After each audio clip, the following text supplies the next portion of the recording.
subtle chime of a music box in the distance, the oppressive shake of a malevolent force, the desire to hide from the shadows themselves. These are the typical encounters met when one listens to that terrible song. My name is Elle, and just consider me your compass rose through the spooks and scares of Song of Horror. I've been a horror fan for a long time, and I know that the type of scary can change drastically from one game to another. This game is one of my favorites that I've played in the past year, both in story and gameplay. But before you worry, this is a non-spoiler review that should give you a better idea of the eerie presence you'll experience in Song of Horror. Song of Horror is an episodic tale that follows Daniel Neuer. While looking for the notable writer Sebastian Huscher in his mansion-like home, Daniel finds a strange door where he hears a lonely music box off in the darkness. Following the sound, he gets trapped in a strange dimension for days. He was found a few days later, but it seemed like something had followed him back. There's something very wrong with the music box, but what it is and where it comes from is unknown. You play as a plethora of characters throughout the thrilling chapters of this story, all with various ties to the music box and Daniel, to try to stop the malevolent presence that seems to permeate every space you encounter. The general style of gameplay is focused around random, procedurally generated QTEs, or QuickTime events.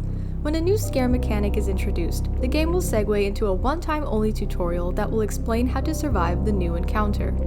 As you progress through the story, more events are added to your repertoire of horror. If you've seen it once, the event can happen again at any time, with the worst outcome of any event resulting in the playable character dying. I'm personally a huge fan of QTE-based gameplay, so this game has a special place in my heart. The growing list of horror events, since randomized when you play, keeps the replayability value of the game pretty high.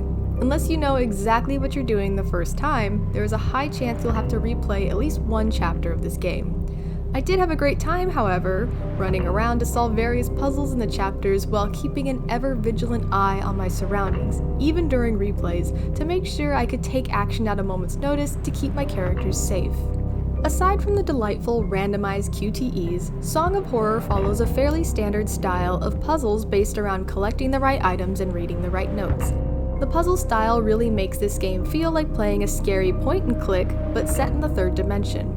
What makes this game unique is the large cast of playable characters that are available in each chapter. A key mechanic of Song of Horror is character permadeath, where if the characters make a wrong choice, like going through the wrong door or failing a QTE, they die, and they're dead forever. You have a selection of characters to play with in each chapter, and the only way to reverse their permanent death is for you to kill all of them off and restart the chapter from the beginning. These characters all have unique skills and stats, so you want to choose wisely to make your way through the elaborate story of the music box. After reviewing the strange and unique notes of Song of Horror, I would describe the horror style as highly active supernatural horror. The QTE-based gameplay keeps the players engaged the entire time, having not only to solve puzzles, but find and remember hiding spots and other places to take shelter when the moment arises. As for the supernatural part, well, this game is plagued by ghosts. Maybe not proper ghosts, but ghost-like shadows and beings? Aside from the come-and-get-ya QTE moments, there are many an uncomfortable encounter that may only happen once. A little girl is suddenly drawing on the carpet, or a large demonic hand crawls out of sight on the other side of the door.